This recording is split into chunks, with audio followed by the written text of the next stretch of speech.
Okay, we're on. Yay! It's working. Nice. Hi, everyone. I'm Ingrid. Um, and today we will interview Nathalie and Gabi. They are both from PSL. In that PSL is not Bolsonaro party. It's not, like it's party for socialism and liberation, right? And I would like to thank you both for coming here. I'm super excited to do this interview. I'm a little bit nervous, of course, but I think everything will be all right. And thank you so much for coming. I was so excited when you accepted, the invitation. And it's nice to talk to women from the U.S., especially, like nowadays that everything's crazy and speaking up, like about women is very important, and it has never been so important than now. And first of all, I would like to thank you once again because, as I said before, I'm really happy to do it. And I will talk a little bit about the Rise project, and before we start, and a little bit about myself, of course, because I always forget to say, hi, I'm Ingrid, I'm 22 years old, and people would be like, who is this woman? And I will ask you both to talk a little bit about yourselves. I know that you sent me that biography, but I think it's great to, you guys talk a little about yourselves too. So, guys, I'm Ingrid. I'm 22. I am graduating international relations, but I am currently studying history. And I created this project called Rise Project because I'm teaching English in Brazil, and I was like, there is a huge gap, like in when we're teaching English, we can see that most of my students are men, and most of men are like rich people, and I don't see workers, I don't see women from our class studying it. And it's like a kind of an obligation to know English nowadays. If you go to an interview, like a job interview, people would say, okay, so do you speak English? And it's a must. And I was like, no, if that person has time, the person won't have money, and if the person has money, it won't have enough time to study the language. And I started this project because I truly believe that women from working class can and they should and must study a different language. And I'm very excited with this project because I think will help us to, like open the horizon and see the world like a little bit different, because since it's not very expensive and since I can reschedule my days to make, like this thing work to the women too, because since we are workers, we are mothers, and we are like companions, and we have a lot of things to do, and during the day, sometimes we don't have enough time to study another language. We're just too tired to do it, and that's why I created the Rise Women Project. And I'm honestly very excited to be part of it. And I was like, why not interview women from another countries, because women question is a question, of course, in all the countries, because like we are subjected, we suffer from all kinds of oppression. And I was like thinking about interviewing women to hear you and to just listen to you, because I think that we speak a lot, but we should listen too. And that's why I'm thrilled to have you both here. And that's pretty much of it. I will call you out so you guys can have a, like present yourselves and stuff like it. Let's start with, I don't know, I just follow the list that I have here on my computer. Let's start with Nathalie. Can you talk, a little bit about yourself?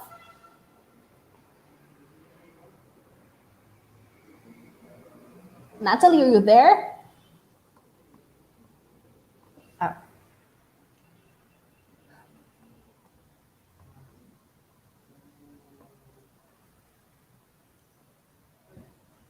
Let me see here. So I think Natalie is not working. So Gabi, I'll ask you to do it then. She's frozen. Hi, hello everyone. I am Gabby. I am a member of the Party for Socialism and Liberation. I live in New York City, in a borough called Queens. I have been here for the past 4 years now, but I grew up in Massachusetts, and I was born in Brazil, actually. I was born in Florianopolis. But my parents moved to the United States when I was very young, and I grew up in a very tight Brazilian community in Boston. And so I moved here 4 years ago to work. I'm a professional dancer. And so when I'm not organizing, that's what I'm doing. Although right now, of course, all the theaters are closed, so I'm not currently doing that, which has opened up my time to be able to do additional projects like this one. So thank you for the invitation. I'm really excited to do this. I agree with you that I think working class Brazilian women should have as much opportunity to learn English because it is a necessity in their job search. And just an additional skill that we can have. So I'm happy to be a part of this. I'm also really excited to share this with my parents. I hope they'll be as proud as I am for doing it. And a little more about myself and the work that I do for PSL. Most of the organizing work I do is based here in my borough in Queens. I do a lot of work around political education. Right now, we just a couple months ago, we started a mutual aid program. So we provide free fitness classes, free food to the community, and we also provide them with information, either how they can defend their rights as tenants. We've also been doing work with teachers and families against the school reopenings because our city did not prepare whatsoever to reopen schools, and in a time of a pandemic that's incredibly risky. And of course the working class community got hit the hardest, right? People of color, right? Immigrant communities got hit the hardest. So we've been doing work around that is providing people with these goods and services, but also finding ways to plug them into the social movements that we're a part of as well. So that's a bit about me. Thank you for sharing, your all about you. It's incredible. I was so happy that you're Brazilian, and I was like, yay, we have Brazilians in PSL too. Because I didn't know that, and it's very exciting to have a Brazilian woman, like a Brazilian woman from the working class, of course, doing political things in the US, and I find it just incredible. And I'm so happy to have you here. Just that's it, and send to your parents later. I think they will like it too. Nice, thank you, Gabi. So Natalie, are you there? Everything's working?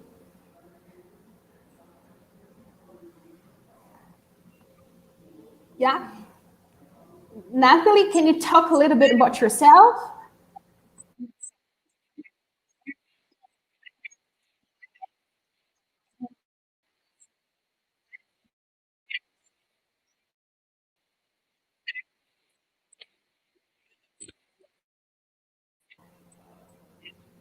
Oh, just can you hear her? Can you?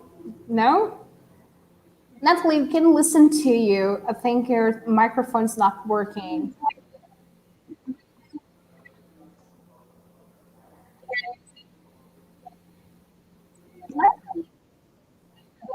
I am here. I'm sorry. I don't know what happened. Oh, now it's working. Can you hear me?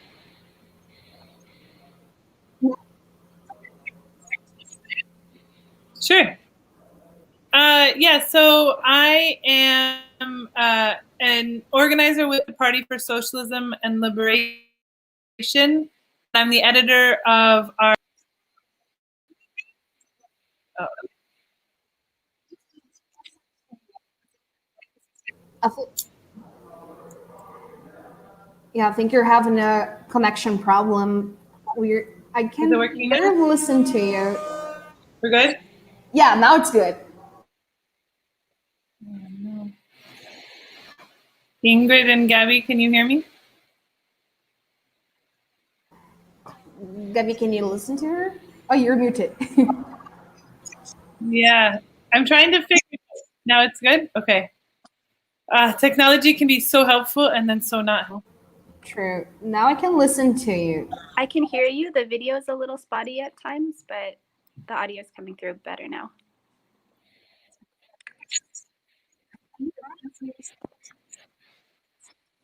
Okay, so you can't hear me. Okay, well, I'll try. I'll keep trying to see if it works.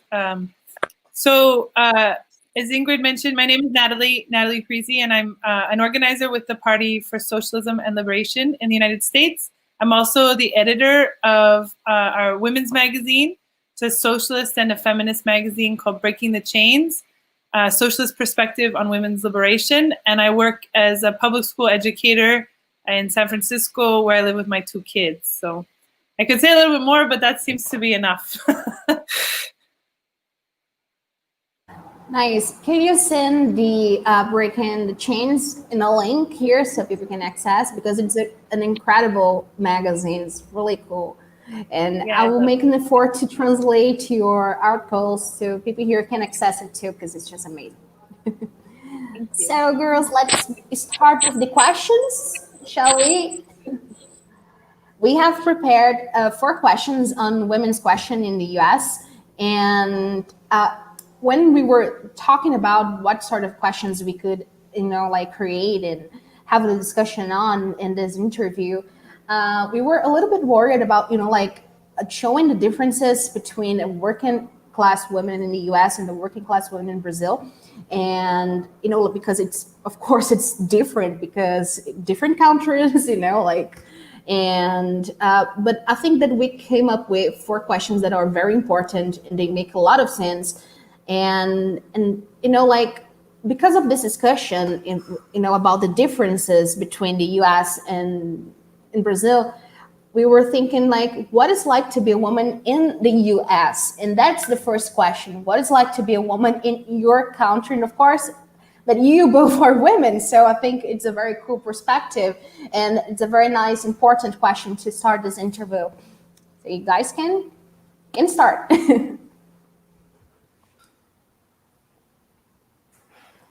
Okay.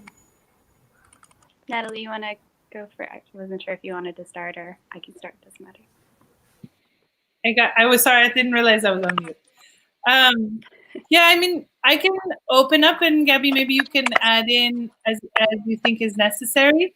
I was really thinking about how to express what it's like to be a woman in the United States, and I kept running into this problem that I think might be relatable in Brazil as well. Women belong to every social class. They belong to every, nationally oppressed group or sector of society. And so it's hard to say, this is what it's like to be a woman in the United States. But I was thinking of something that is common. And I think what is common is that even for any woman in any position, the harassment of women, violence against women, and inequality are common. And it's not that every woman experiences them, and they're experienced at different rates depending on what social class you're in, the forms of oppression you face within our society, which are so deep, but they are common, and they're way too common. And so I think that is one element of being a woman in the United States, is you are constantly struggling. You're constantly facing the question of how you're perceived, how you're treated, and also just not able to have full equality, whether it's in the work you can do, your access to education, the pay gap. All of these things are really challenges for women. And I'd like to say at the same time, I think because of that experience of struggle, being a woman in the United States also means coming from a position of strength a lot of times. And we forget that sometimes when we talk about women and we talk about sort of suffering or oppression. Women in this country are also incredibly strong, and they're at the forefront of every movement for social justice, and they're not often talked about, but they are. And the deeper you dig into those movements and into what women do, the more you see it. But I would say that in the last few years, you can see it. You can see it in some places so incredibly clearly, and that would be the union movement and the struggle against racism. I think women are more and more at the forefront of those movements in ways that they can't really even not talk about. So I don't know. That's what I thought. Gabby, what would you say? Touched on pretty much everything I wanted to say, but I don't know. I I thought about this question a lot, and it was a challenge, right, to think, because women are not a homogenous group in any way. And as Natalie mentioned, depending on which, social classes you're a part of, race, nationality, sexuality, all of these things will impact your experiences. But I think in essence, to be a woman means to fight, right? That even here in the global center of capital and imperialism, we are constantly under attack as well, right? And no matter which of the two dominant political parties in the United States are in power at the time, like, we are constantly having to defend our right to live, whether that's the right to have work, fair wages, safe working conditions, whether that's, the fight against violence, gender-based violence, male chauvinism, the right against, the fight against police brutality. All of these struggles, as Natalie mentioned, are struggles that women are in the forefront of, because women often bear the heaviest burden of these problems that are caused by capitalism, right? And our stakes are so high because often we are the caregivers, we are the defenders, we are the providers of not just our families, but our communities as a whole. So all of this to say that, if we can recognize that, capitalist super exploitation affects women across borders, across race lines, across all of that, we have to acknowledge that, there's great pride in being a woman, and acknowledging that you are part of this long legacy of that fight, right, against oppression, in all its forms, right? That legacy for survival and resistance that came before us and will continue on after us until we achieve communism, right? So if I could just say in as few words as possible, that's what being a woman means to me. I think that's what I see here in the United States is fighters, right? Yeah, I agree with you both. I think that being a woman is being strong, right? And because we need to be strong, and since we are under attack all the time, we have no other option, right, than being strong and fighting against racism, sexism, and all that kind of oppression that we feel under our skin, because we are under attack. Here in Brazil, we have been facing like serious problem now in this whole pandemic thing that we are living, and women are being like hurt inside their houses, and even though they are strong, of course, they are living under like this constant attack. But I think that if you're not strong enough to face the like the reality, then we can organize and then we can achieve communism. Because I think it's like we need to go for it, and just like even though it's a very hard thing to do, I know that sometimes just want to give up on the like being in a political party or being organized, because it's hard. I mean, we get hurt and all of that. But I think that that's still the only like way out of this situation. The only way out for us is to achieve like a society with no class, because capitalism and sexism, they like just work together, and one can live without another. And since you girls were talking about like what it's like to be a woman in the US, I think that you are fighting for a lot of things. And because, as you said, you are under attack, just like we hear. I mean, Bolsonaro land is insane, and just like the Trump land. So we are both, oh goodness, like like insane things.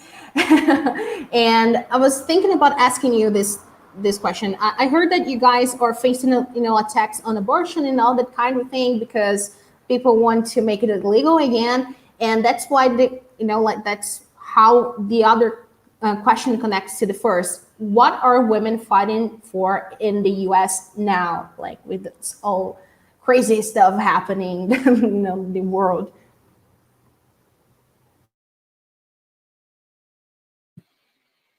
Kevin, do you want to start? Or do you want me to? Yeah, I'll take this one. What are women fighting for in the US? So as I think we both touched upon in the last question, that women are actively involved in, I think, virtually every struggle for liberation, for workers' rights, for justice, really. So as I think you might know, many of you might know that right now we're witnessing this incredible uprising against racism in this country. There have just been months now of sustained protest, and women are really leading the way in that fight. And if you think about it, it makes all the sense in the world, right? Women are also affected by racist police violence. Women were the fastest growing population being incarcerated in our country, right, for the past couple of years, and are facing those, same dehumanizing conditions, right, that men also face. And so this fight has long been a fight. And if you think about like the feminist movement, we often talk about how there has long been a divide in the feminist movement, right, between white feminism and the feminism of the working class women, of women of color, right? But for working class women, the question of police violence, police brutality, and mass incarceration has always been central to that fight. So that's one of the key struggles, I think, happening in the United States right now. I will also speak about, the pandemic that has, I think the pandemic has kind of sort of put a magnifying glass on all of the different problems, right, that capitalism has caused, the many crises that it has caused throughout the years. So one big thing right now is more and more people are sort of sinking into poverty. We have, some of the highest numbers of unemployment that we've ever seen in U.S. history. Some of the highest numbers of food insecurity and hunger that we've ever seen in U.S. history. And so, of course, these are things that disproportionately affect women, right, that are already low-wage workers, precarious workers, right, that already, have the responsibility of feeding families. And now they're having to do so with virtually no financial relief from our government, right? And so women have really been at the forefront of this fight to hold our government accountable, to provide aid for its people, because not surprisingly, we're seeing them bail out corporations, banks, other members of the ruling class and the capitalist class. But the rest of us are sort of left to save ourselves, try to defend ourselves with so little, and also, under the risk of this pandemic. And I think one more thing to talk about that is that struggle, to acknowledge about that struggle, is that undocumented people, right, are even have had it even harder. So if we talk about, immigrants, right, that many of them are not even eligible for the very, very minimal forms of relief our government has offered in the past couple of months. So one beautiful thing that we're witnessing is that there's so many different mutual aid opportunities in our communities right now. Like literally, poor people are feeding other poor people, helping other poor people, because obviously the government is refusing to do that. So, I mean, these are just, I'll let Natalie speak about other struggles that women are engaged in right here, but I wanted to point these two out because I feel like there has just been so much momentum building, right? And that these two struggles are very interconnected, right? This movement against racism and police brutality is very much connected to this fight, for holding our government accountable to its people during the pandemic, and calling them out on their really their criminal neglect, right? Because as all of this is happening, we're seeing the government continue to fund the police. I mean, you have to understand that here in New York City, the police force is massive. It is an army. Like literally, I think if it were considered an army, it'd probably be the 5th largest in the world. Like that's the amount of money and militarization, right, of this police force that we're witnessing now. And people are connecting these two struggles and saying, listen, people are literally jobless, hungry, struggling. Our schools are underfunded, and yet you continue to give billions of dollars to the police that only brutalize us, right? That's their only function in our society. So the beautiful thing is that we're witnessing that kind of the convergence, this intersectionality, right? This class consciousness in all of these struggles. So I will stop talking now. Natalie, take it away, because I could go on and on about this, obviously. But it's so wonderful. I mean, really, I just want to add a little bit, you know, in the spring, the government relief packages here in the United States gave more to a single airline than the entire childcare industry. So one airline got more money than the entire industry that provides for childcare in the United States, which is disastrous, actually. And the majority of childcare workers are women. They're the lowest paid workers in the education field, but they're some of the lowest paid workers in the country. And so these are the workers who needed the most relief in the midst of the pandemic, and instead they were getting the least, while the airlines were getting billions and billions of dollars. And then just I think it was last week, actually, time in the pandemic has sort of changed for all of us, but I really think it was either a week to 10 days ago that, you know, the airline industry held the government hostage again and said, if you don't give us billions and billions of dollars more, we're going to lay off not 2,000 workers, tens of thousands of workers. And they have started laying off tens of thousands of airline workers because they were not given additional monies by the government, which is it just shows you the sort of insanity that women are facing in the United States, where the logic of who needs relief and who gets it it just doesn't match up at all. And it's because the government is in the hands of the hands of those corporations and is in line with those corporations. And so I think what we're seeing in terms of women and what we're fighting for is exactly as Gabby said, it broke open all these contradictions, all the inequities were just, I love the way you said it, put a magnifying glass on it. And I think intensified some of the struggles, particularly around, access to food, to education, to jobs, that I think are really central to women in this country. I would also add that, I think that you raised it a little bit, but the question of reproductive justice or reproductive rights, which includes abortion, but also includes birth control, access to appropriate health care, all of these different sort of aspects of what it means to be able to control your own reproduction, which, we did an entire issue on, because what we've seen in this country is a concentrated campaign against the right of women to control their own reproduction.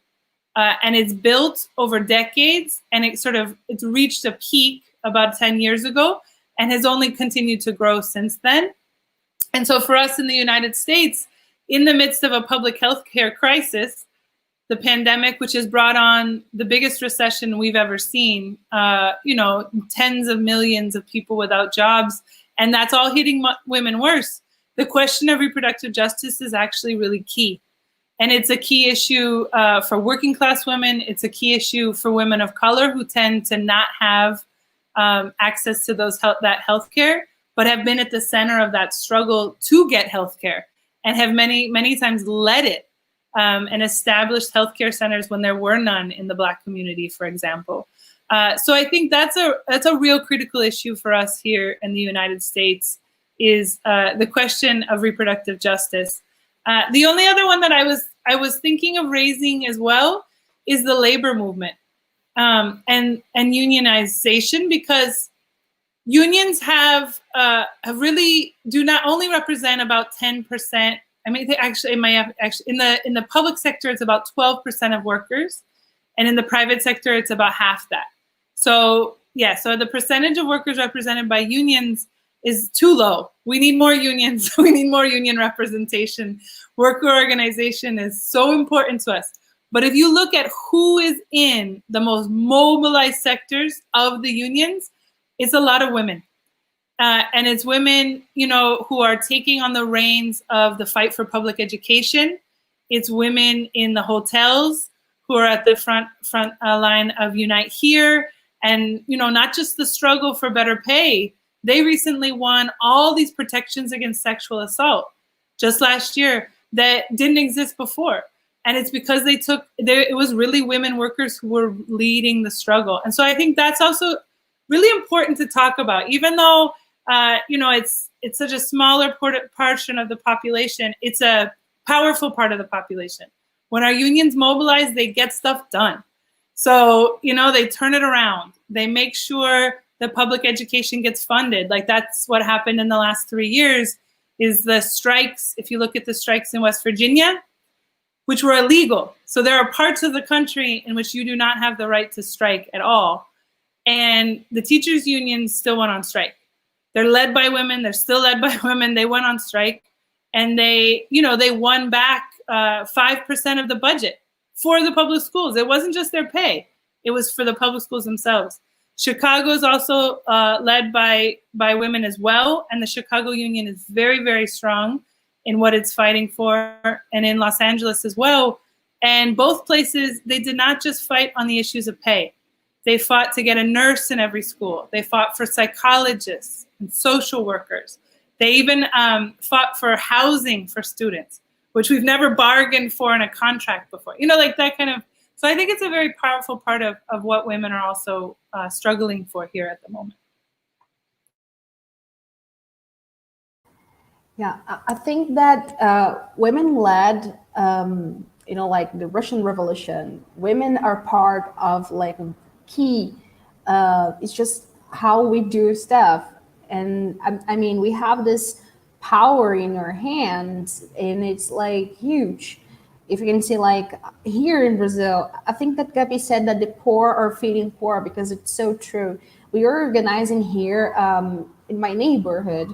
We are collecting food to the poorest people here, and it's insane because when you knocked in people's door, the people who help you are always the poorest people, and it's insane because the rich people would be like, no, I don't want to help. I don't trust you. I don't know what you're going to do with food, but you're asking for like rice. You're not asking for nothing.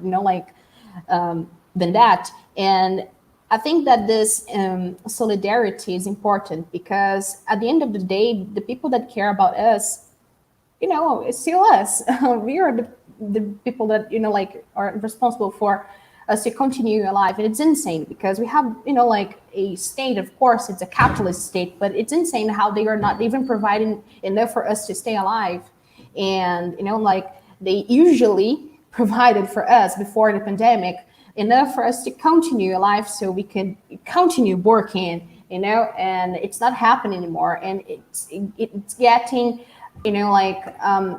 insane and more, crazy and crazy, because we don't have help here, basically. That's pretty much of it. So I think that in that case, women have like a key protagonism in all of these struggles, because we are the mothers, we are the sisters, but we are also workers, and we are there doing our stuff, right?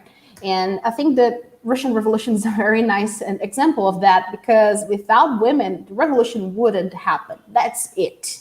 We made that happen. So I think we have like a very strong power in our hands, and that's why being organized is so important.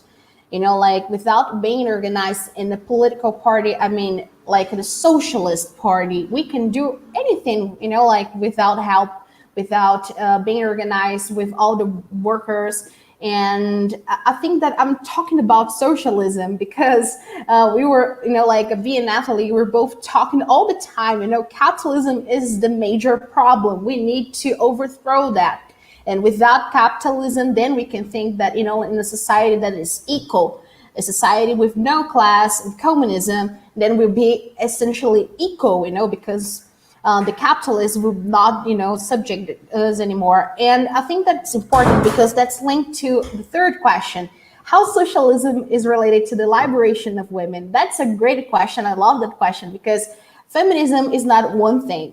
There's like this phrase, and it's something like, feminism is the radical notion that women are people or something like it. I can't forget, but I disagree with that. Feminism is not that. Of course, we are people, but what sort of feminism we want to, and when we ignore that feminism needs to be linked to socialism, to communism, I think that we are making a choice that, and that choice is not going to work for us. Because, here in Brazil, we have this intense discussion with liberal feminists, especially liberal feminists, and they are like, no, I think that we need to be, at the TV, and that's it. Our protagonism is on TV. No, it's not.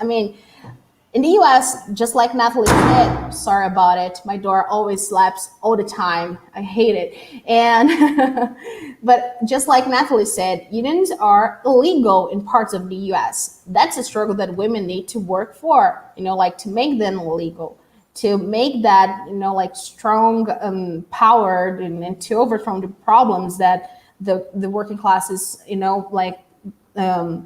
being attacked and stuff like it. So I really think that socialism is really related to feminism, that we cannot choose a feminism, without that sort of perspective.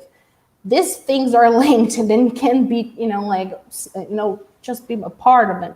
And I would like to ask you, how socialism is related to liberation of women then? I'm wearing this, it's working with, and that's it.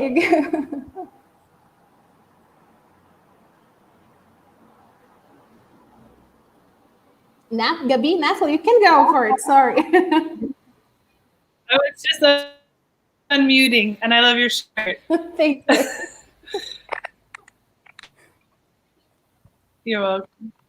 I think you bring up, it's like, we too in the United States, I think we share this. We are constantly in a struggle against liberal feminism, because there is a thinking among feminists that if we just change the gender identity or the person who power, then women will be free.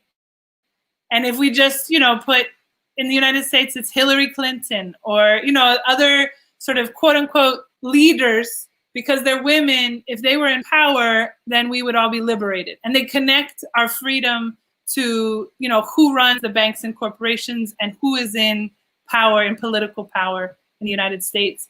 And this is just an absolutely false understanding of how women could be liberated, because we know, we've seen it happen over and over and over again, that within the system of capitalism, anything we win, every single time we make a gain, there's an immediate attack against it, or an attempt to change it, to reverse it, to push it backwards. And so, like I was talking about how reproductive rights are under attack in the United States, that was won in the 1970s. The right to an abortion was won in the 1970s through the movement of women. And 3 years later, a law was passed limiting it. So every single time we win anything in the United States for women's rights, for workers' rights, for against the struggle against racism is always important to us. But you can't keep it unless you keep fighting for it. It's like we're constantly in that struggle.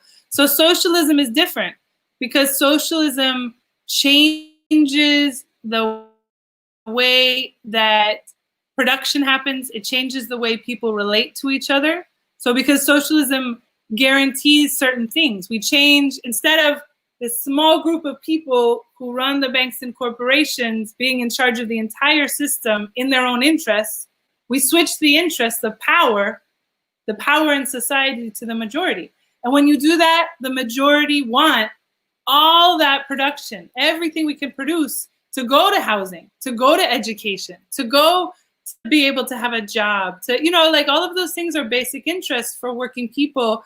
And I think that's why women's liberation is so, so connected to socialism, is because those things change how women live. When our lives are changed, we can access freedom. We can struggle. We can seek to end the other things that really do affect our lives too, right? So none of us are going to say the Russian Revolution solved sexism, right? Like, you were right. Women were at the forefront of the Russian Revolution. They were in so many important positions that you know, we don't learn about the Russian Revolution at all in this country, but if we did, they'd still teach it differently than want it to be taught. But I think what is really key is that there was still a struggle even after the revolution. After every revolution, there is always a struggle to maintain or achieve equality, to end sexism, to end patriarchal oppression. But the fact of the revolution changes women's lives immediately, completely. And I think for me, we're in a magazine right now because we're going to talk about education and we're going to talk about women. That's our next issue. And so the moment that we're studying as part of the development of this next issue is the Cuban literacy campaign. And so just 2 years after the Cuban Revolution was successful in 1959, they launched a massive literacy campaign. Literacy campaign. They ended schools actually in urban areas, and everyone who had a 6th grade education or above went to the countryside to teach others to read and to write. And women organized the campaign. They participated in the campaign. They benefited from the campaign because women had the worst literacy rates in the country at the time. And the women who were in this campaign, they talked about how the campaign changed their lives because they learned to read and write, but it also changed their lives because the social relations changed. They took power over their own education and their own society, and it changed them in ways they couldn't even anticipate. And when you read their stories, it's incredible.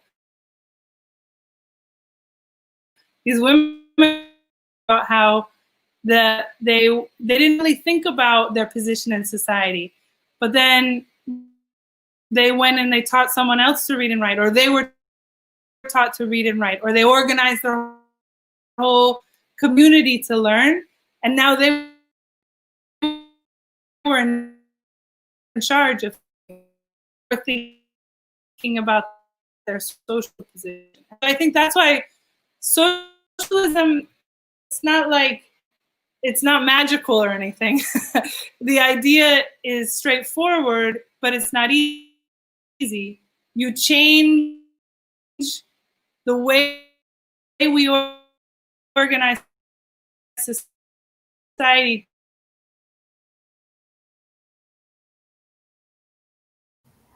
Natalie, I think your connection is a little bit, okay, you're back. I think, can you hear us?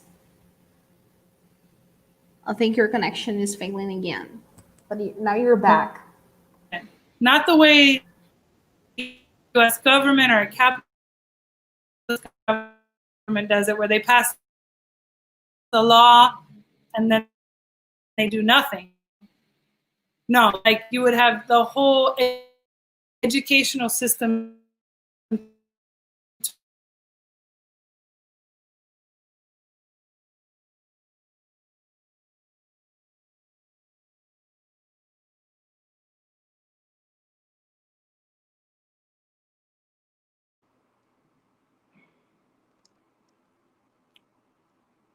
Natalie, I think we lost you.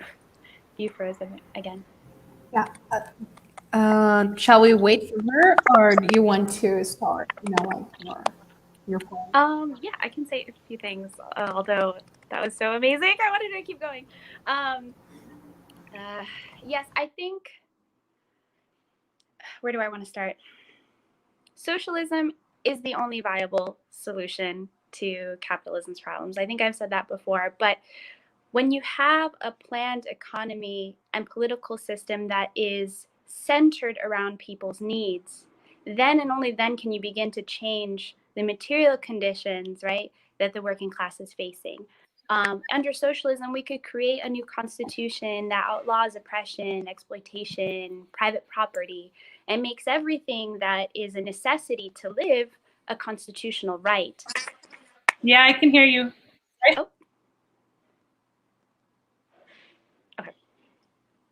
but we can actually make those things a constitutional right that our government is bound to protect and provide for.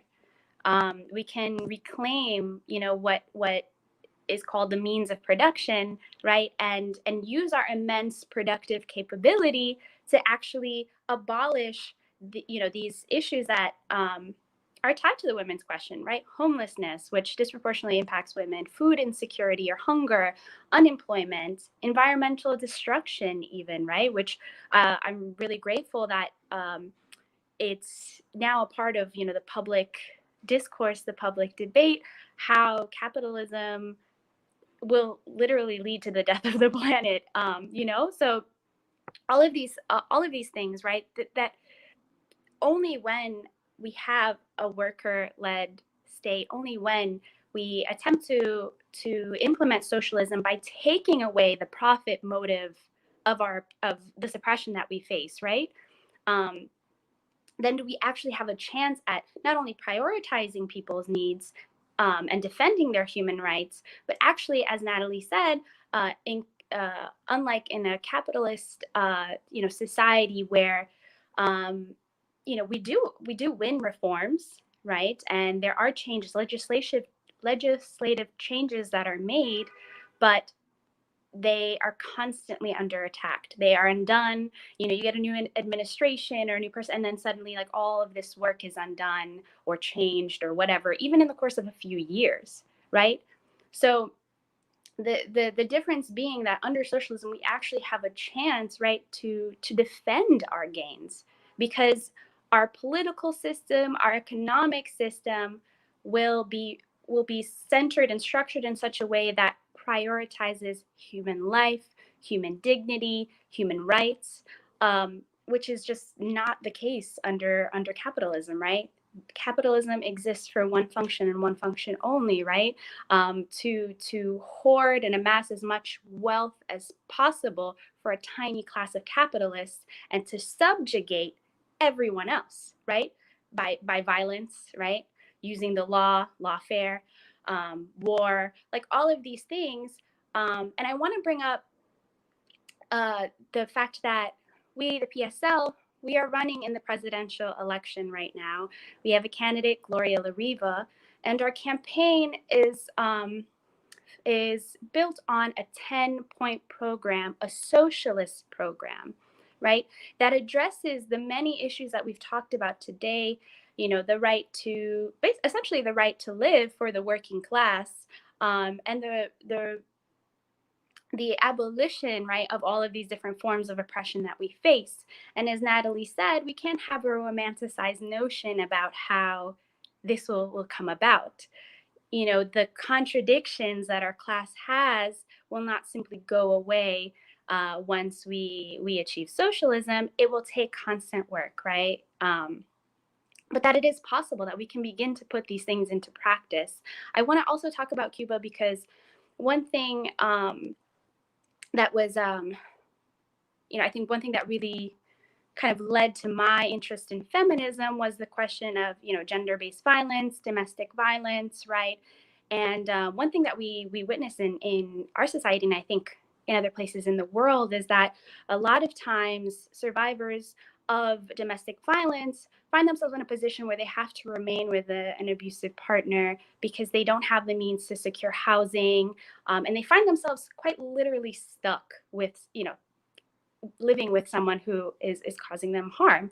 And here in New York City, and I believe the same is true for San Francisco, the cost of rent, right, is like absurd. It's unimaginable, like how much most of us are paying more than 40%, 50% of our income for housing, and that's like a modest estimate for most people. And so if you look at Cuba, what was one of the things that they did when they had their revolution right away was to abolish landlordism. They made it illegal for people to be charged so much for rent. They made it illegal for people to own more than to own all of these houses and properties, right? Because that's another issue here, is that there's more than enough properties to house everyone. And even in the question of the pandemic, right, when you need a house to quarantine, to be safe, there's more than enough But these houses, these properties are owned by capitalists who want to sit on them and make as much profit as possible and rent them at a price that is, 4, 5, 6 times higher, 10 times higher than what the people in the area make, right? So that's just an example of like one, change to policy, to law under a socialist government that immediately changed the material conditions of women in that society, right? So just things like that, where it's just like these are ways in which we can, begin to address these problems. But under capitalism, it's just not going to happen. There's no incentive for a capitalist government to do these things because, they're not caring, as they've shown time and time again, about the lives of people. They care only about themselves, their profit.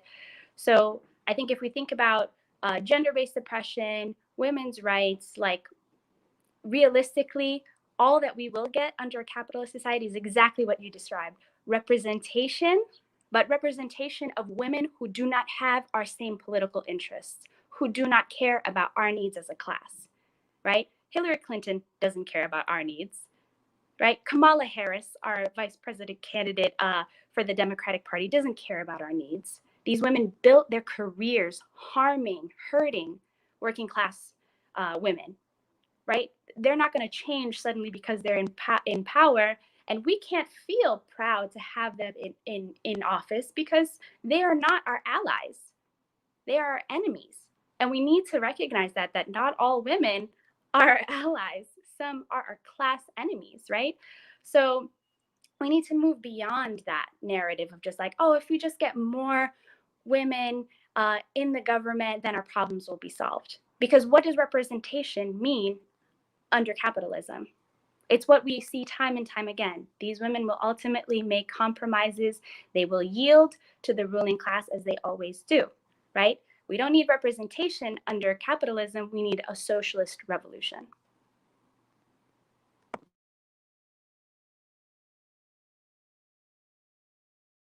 Perfect. Thank you, Gabi. Natalie, do you want to finish your presentation, please? It was I have so no cool. idea where you lost me, but I think I fixed my connection. It seems fine now.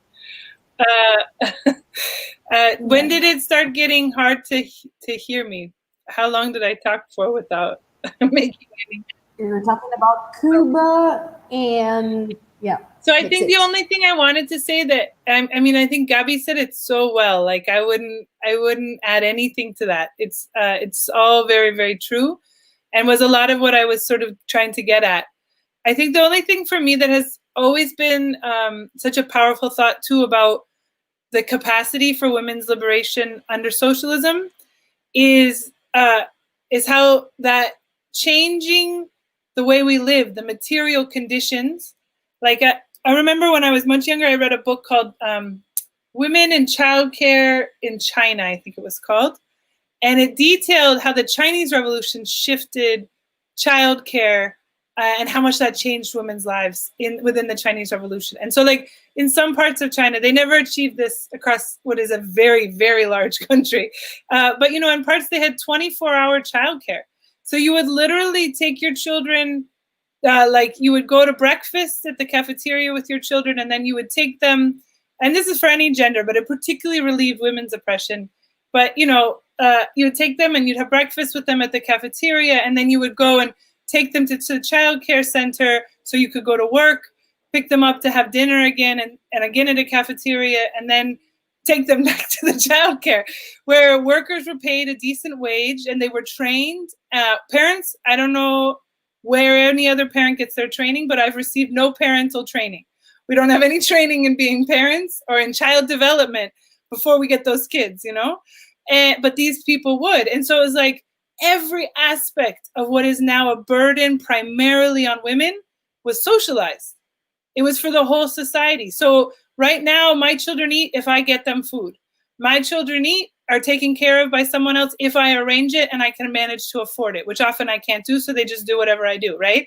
Or my children, like every single aspect. And right now, their education is my responsibility too, because the schools are closed. And the teachers are trying hard. I am a teacher, but it's just not the same thing, right? So in the house, I'm responsible for all those things. The idea of changing that for women changes your life so fundamentally that it also changes how you interact with society. It frees you up to be part of society in a way we can't even think of as possible sometimes under capitalism, because we're so stuck in it. I'm so stuck in that if I want to read, I have to get up an hour earlier, because that's just like, I got to be up before the kids. As soon as they're up, that time is over, I mean, that's a small thing. Like, I have a good job. I have a place to live. Other women are facing even more challenging situations in which that consideration isn't even an option. They're barely struggling to survive, right? So what I was trying to say in the end is the changing that enables us then in society to also confront the problems that we face that are real for us too. Like the problems of sexual harassment, the problems of just mistreatment of women because we're women. Like right now, the society we live in, a capitalist society, might pass a law against it, or we might win some funding for a resource to have an educational campaign. But in a socialist society, you can turn the entire resources, because they're so much more abundant too, because they're for the people, and you change them, and you have, instead of billboards where women are objectified, you have billboards that say, step up and do the work, that say like men take your part, or whatever you need to do. But it's a combination of changing the material conditions and the opening of society to new forms of education, to new forms of interacting with each other that are what the working class women need. That's what we need. We need both those things, right? And to me, that's what a revolution means, is fighting for both of those things together, because under socialism, it's possible. But under capitalism, it is ultimately impossible. Capitalism is set up so it can't provide those things for us, because it's for someone else. Like Gabby said so eloquently. Nice. I completely agree with you both. I think that's it. In Brazil, we have, I think Gabi commented on the housing problems. And, I live in São Paulo, but I'm from the countryside, so we don't have that, like housing problems, like that sort of thing, because it's just like a small town with 2,000 people living in, so like so small. But here in São Paulo, especially in the downtown, we have a huge housing problem. I think that there are now like 25,000 people living in the streets of the town of São Paulo. And we have 40,000 places available for living. So we have more houses with people, than people in the streets. So why does that happen? Of course it happens. I mean, people just leave the buildings, the houses there, so they can make more money when, they sell it to get God knows who. But it's like a huge problem. And I have, I have talked to a lot of women, and they all tell me like the most, this problem, like the housing problem is huge. And even though that I'm living with my, aggressor, and that person is harming me, I can't get out of my house, because where am I going to live?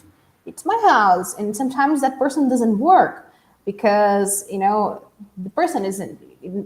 person needs to take care of the children. So, it's like an impossible situation to solve under capitalism, right? And I would like to ask you, how is the feminist movement organized in the US? Because we have, like the PSL, and of course you're a socialist and you're fighting for working class women. But I still believe that, like the liberal feminism is still like a huge thing over there. And how do they organize? I would like to, get that information, because I think that it would be, like very important to women here to understand how the feminist movement is organized in the US, so we can understand the differences and maybe the similarities between us and you. I think would be fun to listen to you both talking. And I'm speaking too much, sorry. So you guys can go for it.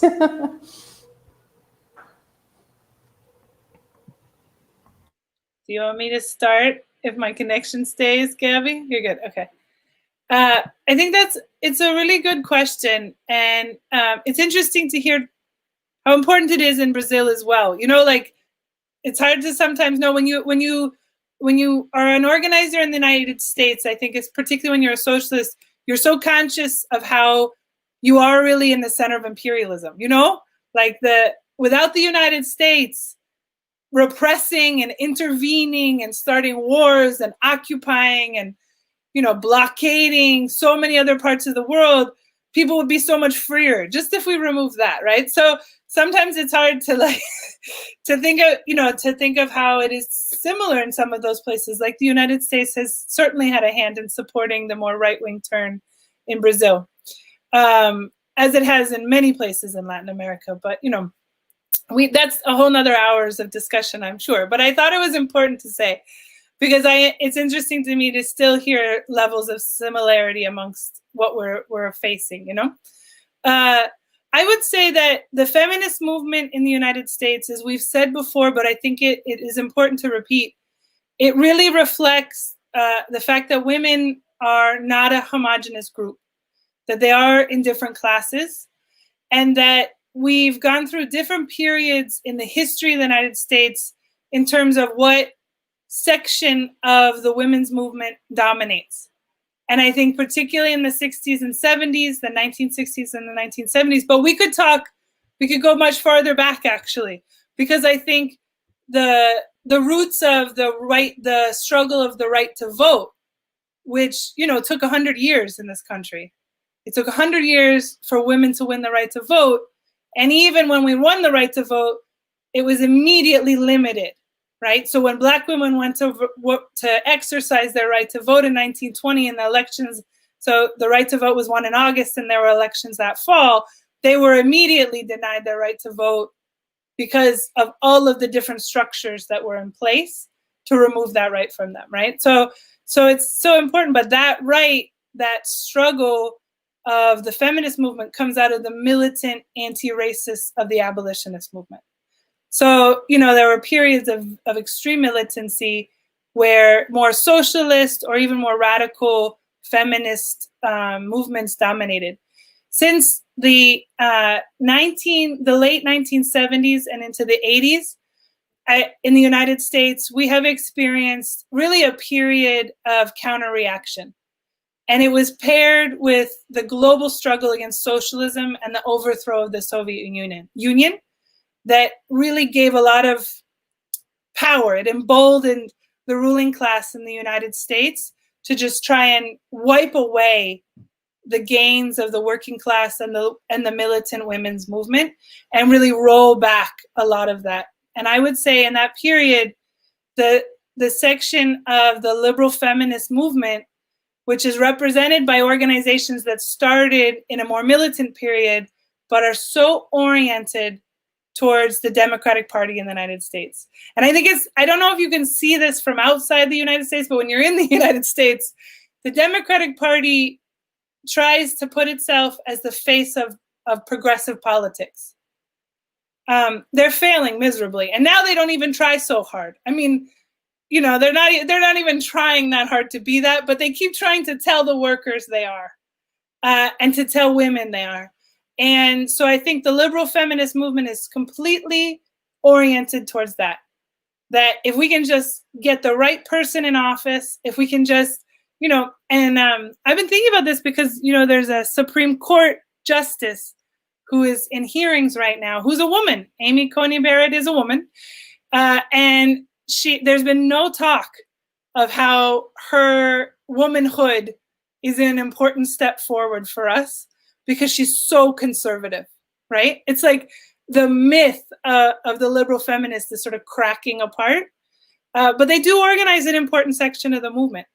They have, you know, they have the organizational capacity. They get money from all the foundations that would love to see, you know, the Democratic Party have more power in this country and would not like to give its money to more socialist-oriented feminists, right? So there's definitely a dominance, I think, in a lot of ways. But what I do think is also happening is that the nationwide revolt against racism, the repeated sort of anti-capitalists, even if they're not fully socialists, but there's so much more socialism talked about. There's so much more popularization of socialism that I think that's really the growing trend in the United States. And I think it will have an effect on the women's movement too. And it has to some degree, but I think that's gonna become more and more prominent, is that what we saw with the nationwide revolt against racism and 10 years earlier, the Occupy movement, was such a rejection of the system, just an absolute pushback against the status quo, that the women's movement is going to be part of that. And I think we'll see changes also. We'll see. I'm like making a prediction here.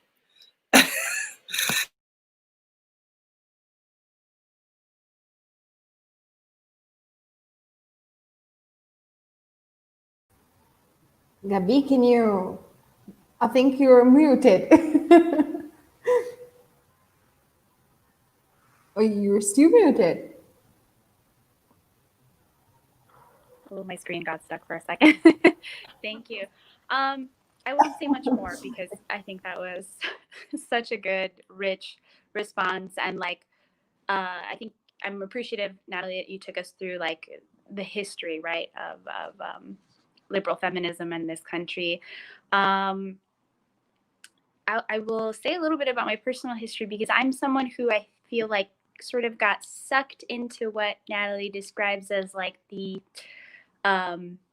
nonprofit, right, industry in this country, the NGOs, which like really that is like this government's response to everything is just like, okay, we'll just, there's a new nonprofit, we'll put some money into this nonprofit, or like private foundations will fund these nonprofits that exist to deal with like different, you know, women's issues. But the thing is, as Natalie described, they never rock the boat too much, right? They're never too radical in their politics because they still answer, right, to government. They still answer to these private foundations, and they answer to the Democratic Party a lot of the time, right? And so, as Natalie mentioned, like it's all about like, okay, we're going to endorse this candidate, we're going to, you know, so there's a lot of groups like that, and I'm just really grateful that you know, from the years that I was working in this field and how like sort of disillusioned I immediately became, and realizing like, oh, this work feels so limited because at its core, like they don't want to revolutionary politics, right? They don't want to fundamentally change our society to actually liberate women, right? It's just sort of like putting a Band-Aid on a gaping, you know, wound. There's only so much they can do, and there's, right? So I'm really grateful that I found the PSL, and that awakened me to this idea that I think so many people are awakening to right now in this uprising, is the need for an independent movement, right? A movement that is independent of these two dominant political parties that repeatedly fail us, right? That at their essence want to uphold this capitalist system. It works for them. Why wouldn't they, right?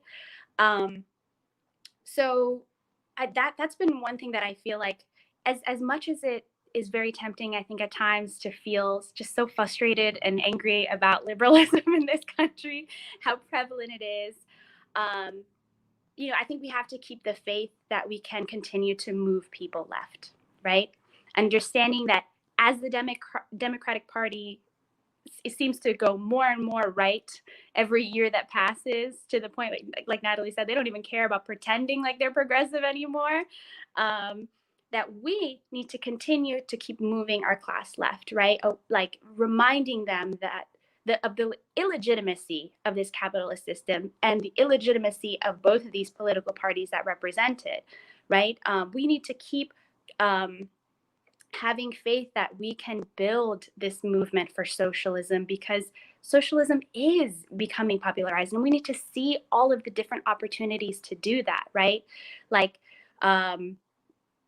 I think, you know, the elections, as frustrating as it is right now, and as scary as it is to think about, you know, what may happen in the aftermath of this election, we can't lose faith. We can't stop the work that we're doing. Use this as an opportunity to talk to people about socialism, to say like, hey, whether Trump or Biden wins, we are going to have to keep fighting, right? So I think, like liberal feminism, like all other aspects of liberalism in this country, like we need to, as revolutionaries, we need to continue to seek out all the opportunities that we have to popularize socialism, to move our class to the left, to build class consciousness among our people, right? It's very easy, very tempting to just kind of like shame and blame and talk down to people, but that, just as we were radicalized at some point in our life, others will be too, and you never really know what the exact moment will be for that, but that we shouldn't stop. We shouldn't stop trying. So yeah, that's the only thing I want to add. But thank you, Natalie, for that answer. I really appreciate it, and thank you for this question. These are really good questions.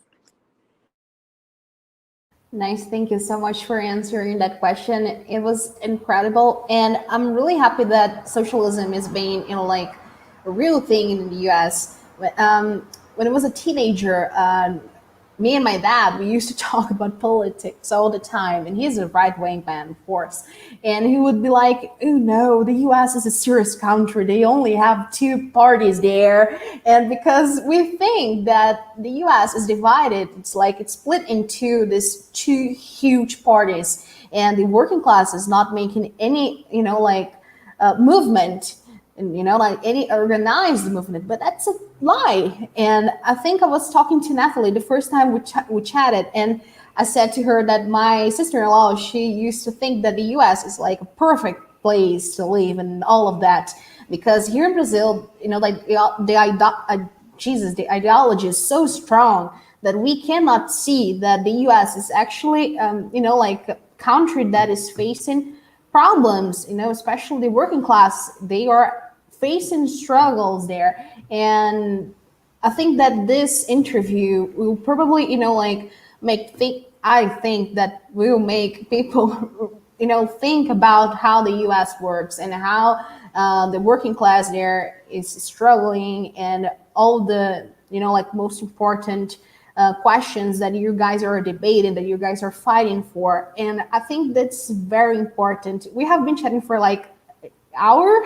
I think we need to, unfortunately, the time is, passed by just like this. And believe me, I would stay here forever talking to you both, like for hours and hours. But I think that I would like to ask you if you have any final consideration. I'll leave, this free time for you guys to talk what's up in your minds, just for us so we can, finish the interview. But once again, thank you so much for coming. Thank you so much for accepting the invitation. I'm thrilled to have you both here. You guys are so cool to have, to talk with.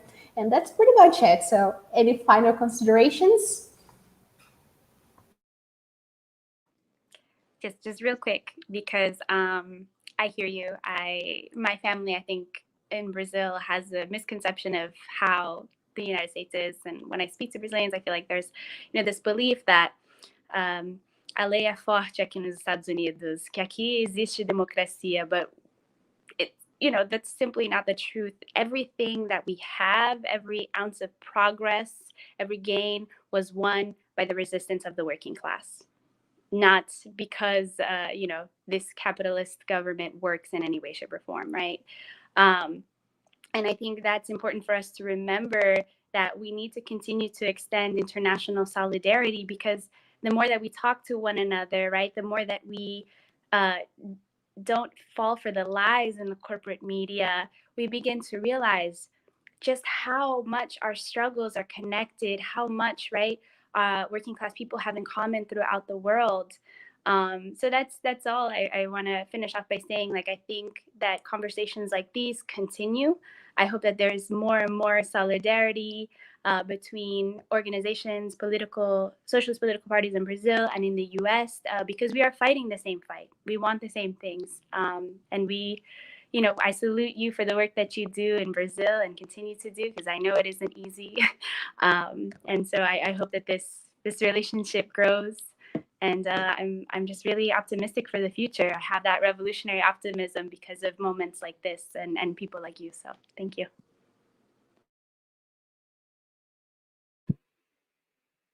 I wanted to express similar sentiments, I think, and just saying thank you for having both of us on. It's really an honor to be able to talk about the question of women in the United States, particularly from a socialist perspective, and find such connection. Some of the, way you were describing even homelessness resonated so much and just reminded me so much of what we face here in the United States. And I think it's because we have a common enemy. And so I really want to express my solidarity with the people of Brazil and the struggles that, I think the United States and the people here could learn a lot from what the Brazilian people have managed to achieve and what they've faced. And in each of the, particularly I would say, in the events of the last few years and the real reactionary turn that we've witnessed in both our countries, the hand of US imperialism is very strong. And so I just wanted to express that solidarity and admiration for the movement, but also, our own responsibility in fighting imperialism here is at the center of our party and our organization as well. And I know that doesn't always come out sometimes when we talk about the question of women, but I actually think it's right at the center as well, is that, imperialism has done so much to damage the women of the world, and being anti-imperialist is a requirement if you're going to be for women's liberation in the United States. So I just wanted to end on a sense of gratitude for having us on and solidarity for the people's struggle in Brazil. Thank you. Thank you so much. And I was thinking about, how to end this interview, and I don't know how to because I have so much to talk. And chatting with you was really fun. And I think that we should do it one more time, later in about a few months. I don't know, because it's very important. I mean, I think that international solidarity between communists, it's a thing for the past, 100 years. And I think that, now that we are facing a pandemic, it's more important than ever. You need to remember all the time that we are in the same side of the history, right? And thank you so much for coming. Thank you so much for expressing your ideas. I think it's incredible to listen to a woman all the time, especially a socialist woman, especially a revolutionary woman. So thank you so much for coming. And for the people who, are watching, do not forget to go to Breaking the Chains, right? It's breakingthechainsmag.org. That's it.